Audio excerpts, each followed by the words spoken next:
We're going to do our midseason report on Thursday, so let's try to stay away from like talking too much about the individual player awards, which we'll do on Thursday. Right. Or even just kind of where the teams are. I think this is more about like, okay, we're at the All-Star break. We're finally here. We're going to go through the deadest part of the sports season here with the Home Run Derby tonight, the All-Star game tomorrow, and then got to get through Wednesday where there's no major sports. Wednesday and Thursday. So this is what struck me as we are Sunday night here. So basically the games are just about over for the day. The latest game started at 4:00. There's no baseball Monday. No, we call it the Home Run Derby. You got the All-Star game Tuesday. You call that what you want. Nothing Wednesday or Thursday. So if you want a Major League Baseball game contested between two real teams, you got to wait till Friday. That's a long time. You got a long way to wait before you're watching baseball again. And I think it doesn't feel too bad until you get to the Thursday. I agree. They used to play on Thursday. Like you get through Wednesday and it's not too bad, but as soon as you get to Thursday and you're like, oh wait, there's no games at all this day too. And I kind of feel like, it's nice for the players, right, that they get, basically, for those that are not at the All-Star game, they're off from Sunday night all the way, and they don't have to come back to work to Friday, so they can spend some time with their families. And I've also said that the All-Star game is sort of like the MLB version of its own trade show and conference, but it's really exclusive because it only includes the players. Right. I think for the players, being an All-Star is fun, and you get to go there, you get to experience it. And you talk to the other All-Stars. Right. And we're all millionaires. And you've definitely got some kind of contract you've got some clause in your contract that you're making a lot more money because you're an All-Star. So you'll totally take the vacation. But then for the rest of the players, I do think that you've got a nice break here, especially if you were already home. Like today, the Mets lost to the Rockies. They were unable to complete the sweep. But you know what? For a lot of those players, for everybody but Pete Alonso, you got to go home at 4:00. Right, they played the 1:30 game. So they're done at 4:30, and they're going home until Friday. See you on Friday. That's got to be kind of nice. You don't get a lot of breaks like that as a major leaguer, so it's going to be this long period of time for them where they're off. I got to imagine they're going to enjoy it. And how about with all the injuries, and there have been a lot with players that would have been playing in this All-Star game, I think the number, and I may be wrong, is 36 first-time All-Stars. Wow. That number stunned me. That's an insane amount. And so if it's not 36, it's 32, or it's that many. There's a lot of breakout guys that are having a really good year this year that are getting the nod, sort of deservedly so. I certainly think the fans of the Philadelphia Phillies have 8 of them. They have 8 All-Stars. 5 pitchers, I think. 8 All-Stars. No, they have been the best team in baseball so far this year. I don't think there's much question about it. But 8, I think they have 8 All-Stars.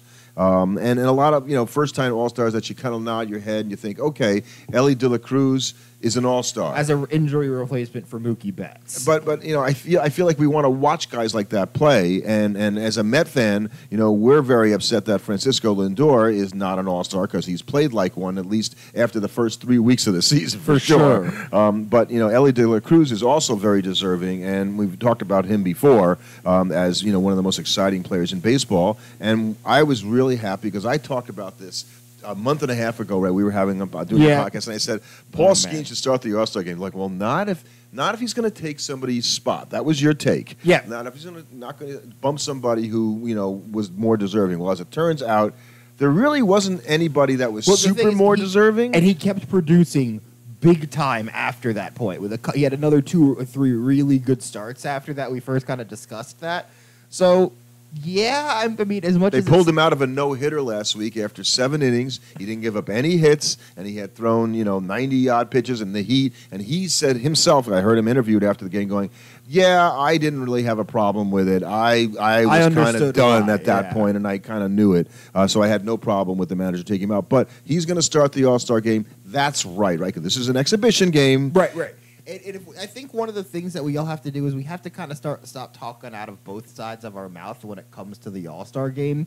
We can't be saying things like, oh, it's an exhibition, it's a game that doesn't matter, but then also talk about how it's such an honor for these players to be in the game playing it. It is both of those things. But there is an honor to be named to the All-Star team. Right. Actually being in the game, whoever starts the All-Star game as the starting pitcher, I don't think it really means that much. You're not gonna. There's no statistic to track that.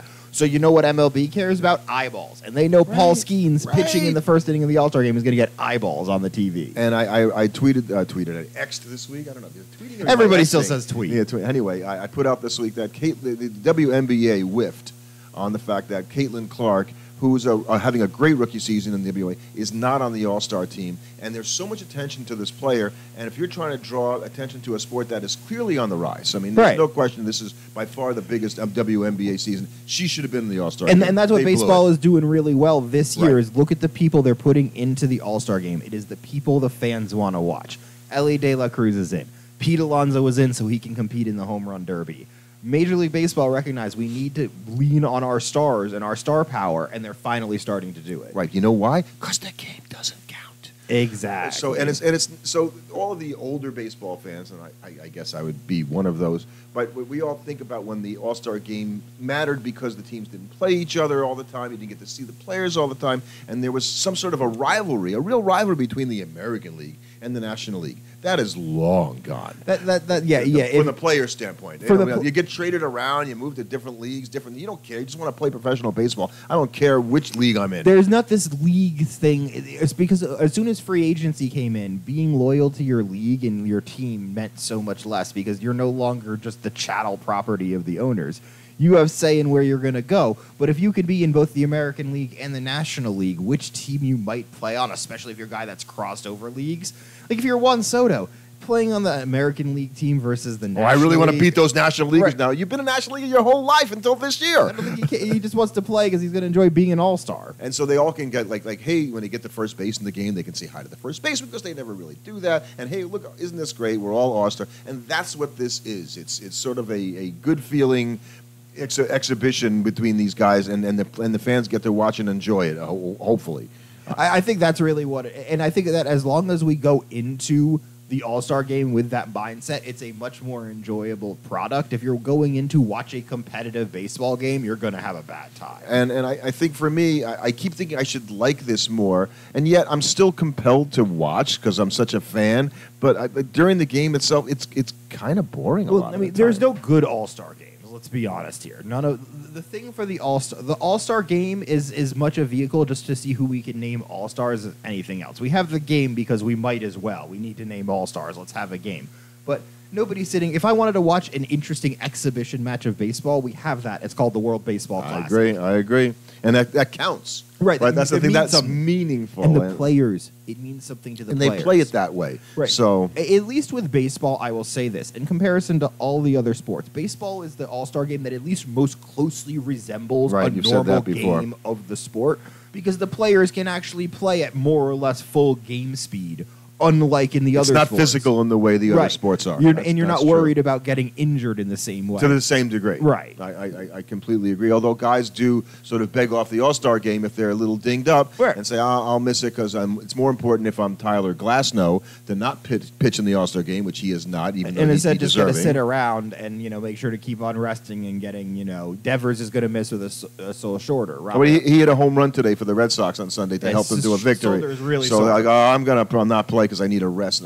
I think that's really unusual, right? That a guy could go out and hit a homer and then say, I'm not going to play the All-Star game. I'm going to rest up to help my team. I think that tells you what it's all about. Right. It tells you that, especially for guys that have been there before, they don't necessarily need to do it again. He's like, I got my All-Star nod, my clause in my contract is fulfilled. I'm still an All-Star. I'm just not going. I'm just not going to go. So, and then the whole weekend now, as all the sports do, they try to come up with all these other events. And in addition to the home run derby, they've got the Futures game, which happened yesterday. Brandon Sproat of the Mets had a scoreless inning. Right, so he looked real good. Oh, well, really excited about him now. Actually, I am excited, but one inning in a Futures game doesn't really change my. I think you had the historical the HBCU Jenny Finch Classic. You have the game on Tuesday. You have this the home run derby and the draft, the skills challenge, and the skills challenge and the draft. So the draft is today on Sunday, and what I noticed about the draft, and I'm kind of going to write about this and talk about it. So an Australian kid got drafted #1, which is kind of cool because only 38 Australians have played Major League Baseball. Okay, that's cool. He's really good. He's an interesting guy. Went to Oregon State.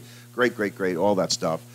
But the first 5 guys I think I saw so far that have been drafted are all college players. And so the idea that now we're going to draft high schoolers like used to be the case, and the college guys, there'd be a few college guys drafted, but pretty much all high schoolers.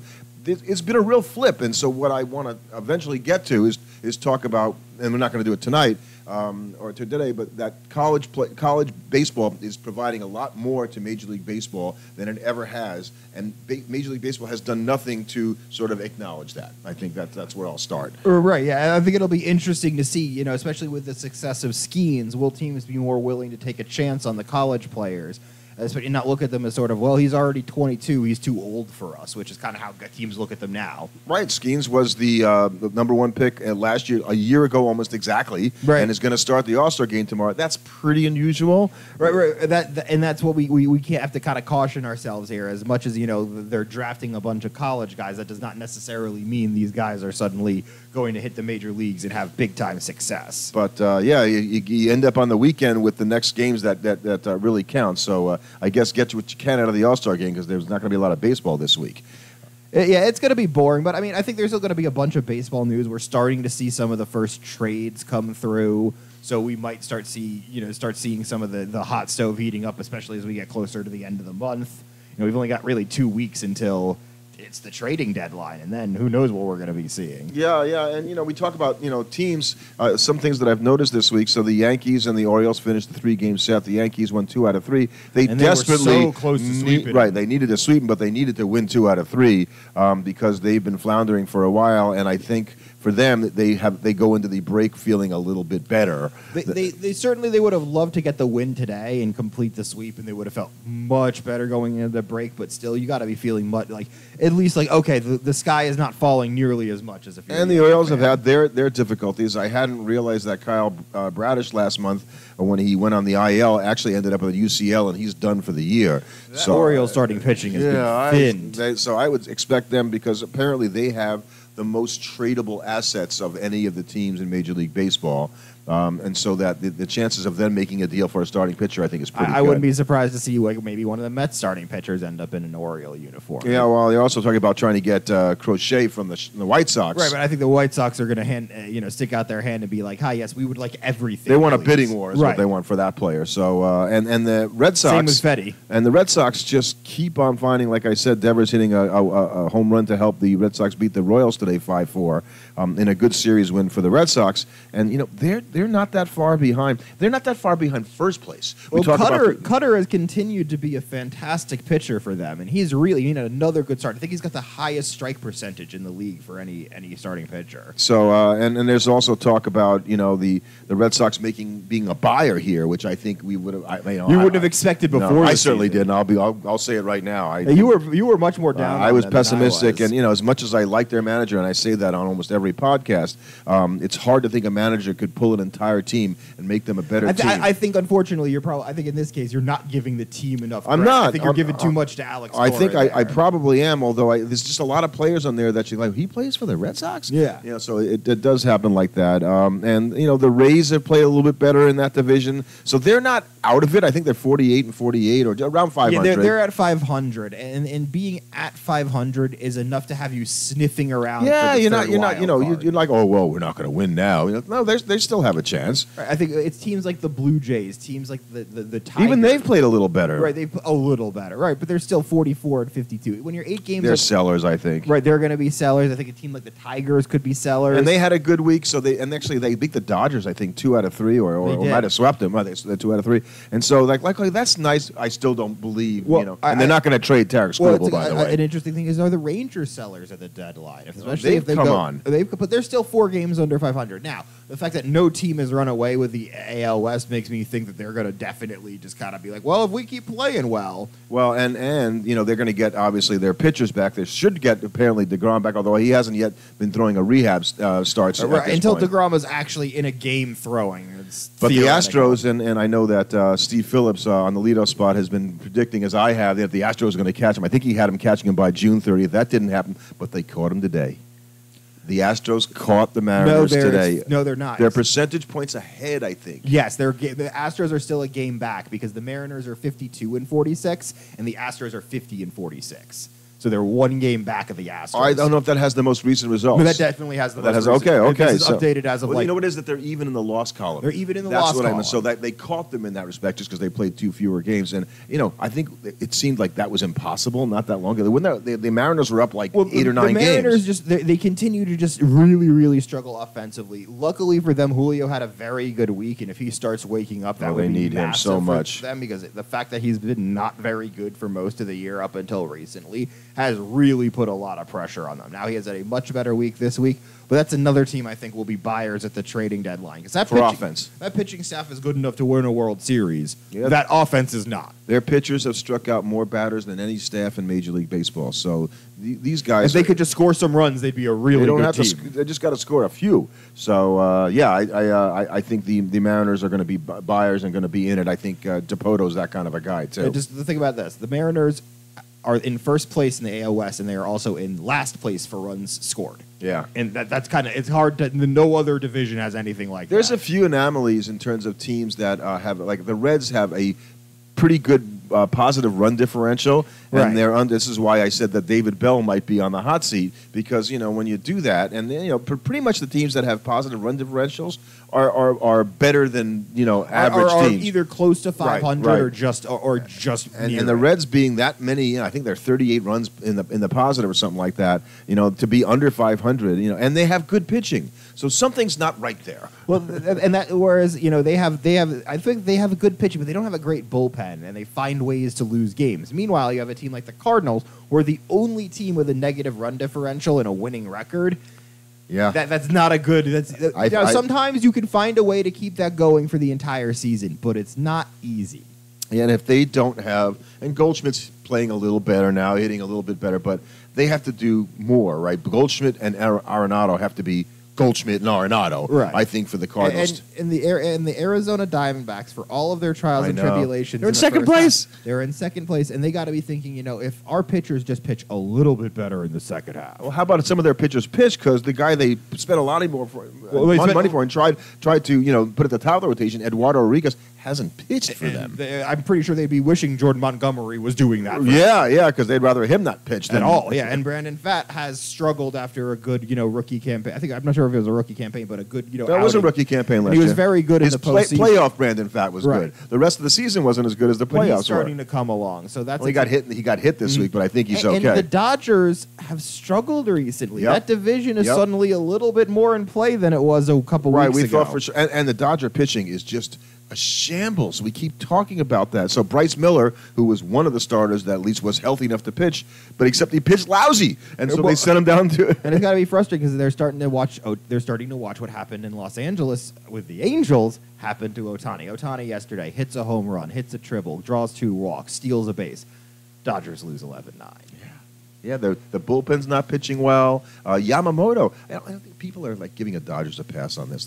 I feel if the Mets had signed Yamamoto, right, and he was hurt like he is, and he hasn't been pitching, they go, oh, here we go again. They pick a guy, they pay him $1 zillion, and he can't even pitch. That would be the New York take on this. I mean, you know what? Met fans have been pretty good because we've not been losing our mind about Senga this year, even though he's taken a very long time to come back. We love Senga. He's coming back soon. Right? So I think there would be some patience if we were in the Dodgers' shoes with Yamamoto. Yeah. So, there's some teams that just seem like they have individual parts that are okay, like the Cubs, but it's not working. I mean, at the same time, the Cubs are. They had a great week. They were at 7-3 in their last 10. They're starting to come out of it. They're off a good sweep of somebody as well, Reese. They swept the Guardians. They did sweep the Guardians, which was surprising. But they're a team that they're still 4 games under 500, but the Brewers have kind of come back down to earth a little bit. So that division, really the only division in baseball that feels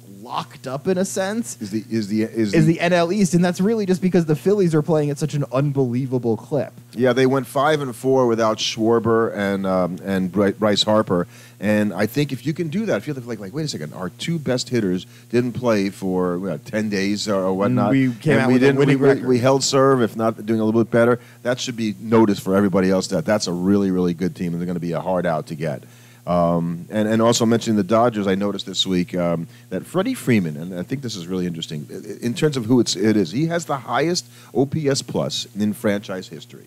Okay, that's in Dodger franchise history, so that's like Brooklyn too, right? And so that's like, well, guys, what their OPS plus was for their career while playing with the Dodgers. Correct. So it is possible that he's got an OPS plus of 168. He could pass Mike Piazza and Gary Sheffield. Both of them had an ops plus of 170, and both of them were amazing as Dodgers. For him to have the highest, like, it really shows how good he's been for them. and that only will last for a little while, because as long as Ohtani gets enough at bats, he's going to have the highest. He's going to ops pass plus. them for sure. So yeah, I think it's it's very telling that the Dodgers pitching has been what's let them down, and they have so many pitchers. We saw Dustin May this week go down, not because of the arm injury he was trying to recover. Esophagus. He tore his esophagus, and he is out for the rest of the year.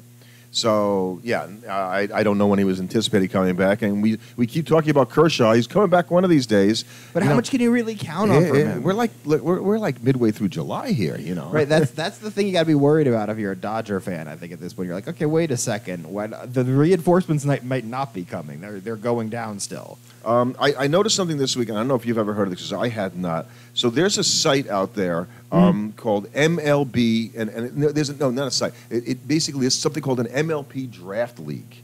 You ever heard of the MLB Draft League? I had never heard of it. It is a 6-team baseball league featuring a split-season amateur professional format.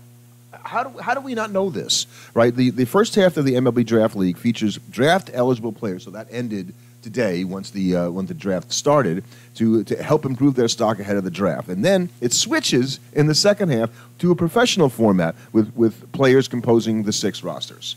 So the first half was from June 4th to July 13th, and the second half is from July 18th to September 4th. And these are for professional players who have exhausted their amateur eligibility. So for guys that came out of college that like okay, you want to try and make the majors, but they played something professional enough that they're no longer going to be an amateur and play in college, you've got a place to showcase. And this is a really good way of having a collective area for talent to be evaluated, playing against like talent. It doesn't say anything about them getting paid. Well, why would they get paid? So they're just out there trying to become a professional. Right, exactly. It's basically an open tryout. And it's been around since 2021, and since that time, the MLB Draft League has produced 133 Major League draft picks.